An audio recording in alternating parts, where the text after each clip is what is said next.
हमसे इस्माइल ने बयान किया, उनसे मालिक ने इब्ने शिहाब के वास्ते से बयान किया।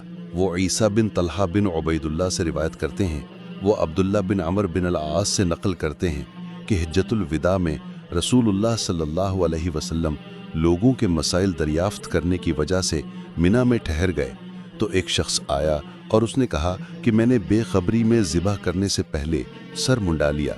आप सल्लल्लाहु अलैहि वसल्लम ने फरमाया, अब ज़िबह कर ले और कुछ हर्ज नहीं। फिर दूसरा आदमी आया, उसने कहा कि मैंने बेखबरी में रमी करने से पहले कुर्बानी कर ली। आप सल्लल्लाहु अलैहि वसल्लम ने फरमाया, अब रमी कर ले और पहले कर देने से कुछ हर्ज नहीं।